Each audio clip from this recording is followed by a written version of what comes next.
प्यारे साथियों, हालात कैसी है? हालात ऐसी है कि चंद्रशेखर सरोज को दिन में पीटा और रात को उसके घर में आग लगा दी और आरोपी खुलेआम घूम रहे हैं, कोई पूछने वाला नहीं है। फतेहपुर सीकरी में हजरत सलीम चिश्ती की दरगाह पर उर्स के दौरान गंदगी फैली हुई है और कोई पूछने वाला नहीं है। शाहजहांपुर जिले में पुआया थाने में हमारे पाल समाज के बुजुर्ग को जातिवादियों द्वारा अमानवीय व्यवहार करके मुर्गा बना के अपमानित किया गया और पीलीभीत में मूसेपुर पंचायत में जयसिंह जो वृद्ध गौरक्षण केंद्र में 2 दिन तक पशुओं के साथ तड़पा कर मार दिया गया। कोई कहने वाला नहीं है। जो सरकार कहती है गौरक्षकों की सरकार है, यही पीलीभीत में कई गौवंश मर गए हैं, कोई पूछने वाला नहीं है। ये बात मैं आपको इसलिए बता रहा हूं मेरे लोगों, आप अखबार उठा के देखना, आपको पूरे प्रदेश में 100 ऐसी घटनाएं मिलेगी। यहां मार दिया, यहां जला दिया, यहां सता दिया, यहां रेप हो गया, हत्या होगी। इस सरकार में कोई गरीब, दलित, पिछड़ा, मुसलमान आराम से नहीं जी पा रहा।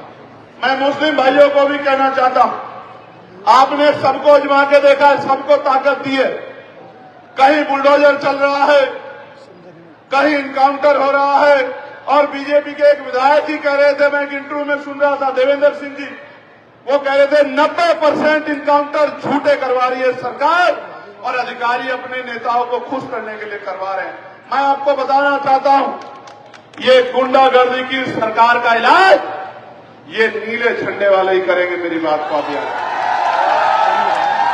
आज मस्जिदों पे, मदरसों पे, खानकाहों पे जिस तरह का हमला हो रहा है, धार्मिक आजादी को जिस तरह कुचला जा रहा है, ये सब आपके और मेरे सामने है। कोई कहने वाला, कोई सुनने वाला नहीं है। कोई आवाज उठाता है, आपके नेता आजम खान देखो जेल में सड़ रहे हैं, आपके और नेताओं का क्या हाल किया है। ये अपने नेताओं की रक्षा नहीं कर सकते, आपकी मेरी रक्षा क्या करेंगे? इसलिए मैं आपको भी कहना चाहता हूं, डर कर वोट मत करो, अपनी हिस्सेदारी के साथ वोट करो, स्वाभिमान सम्मान के साथ वोट करो। आजाद समाज पार्टी का दामन थानो और स्वाभिमान सम्मान के साथ अपनी वोट के अधिकार के साथ आगे बढ़ो।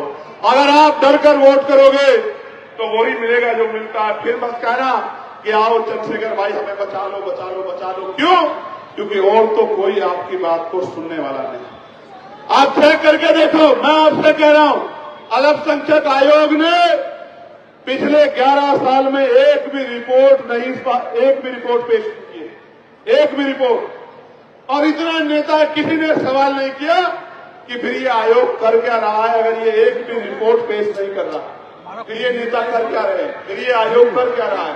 इसलिए मैं आपको कहना चाहता हूं, हमने तो पॉलिसी बनाई है, ऐसी शिक्षा व्यवस्था लागू करेंगे कि जहां अमीरों के बच्चे पढ़ते हैं उन स्कूलों को भी छोड़ के अमीर भी अपने बच्चों को उन्हीं सरकारी स्कूलों में पढ़ाएंगे जिन स्कूलों में गरीब के बच्चे पढ़ेंगे। मेरी बात को आप याद, ऐसी हेल्थ पॉलिसी लागू करेंगे कि इलाज की और पैसे की कमी कारण किसी को अपना घर, जमीन किसी के आगे गिरवी नहीं रखनी पड़ेगी। ऐसी कानून व्यवस्था लागू करेंगे कि गरीब, किसान, मजदूर को कोई जुल्म जाति का शिकार नहीं बना पाएगा। और मैं बहुजन मीडिया के भी अपने भाइयों बहनों का बहुत बहुत धन्यवाद करना चाहता हूं। ये बेचारे कहीं हरियाणा से चल के आते हैं, कहीं उत्तर प्रदेश के उस कोने से चल के आते हैं, कहीं मध्य प्रदेश से चल के आते हैं, कई दिन पहले आके यहां इसकी प्रक्रिया को दिखाने का काम करते हैं। मैं इनका भी बहुत बहुत, अब कुछ तो ऐसे हैं जो आके मुझे पैसे भी देके जाते हैं।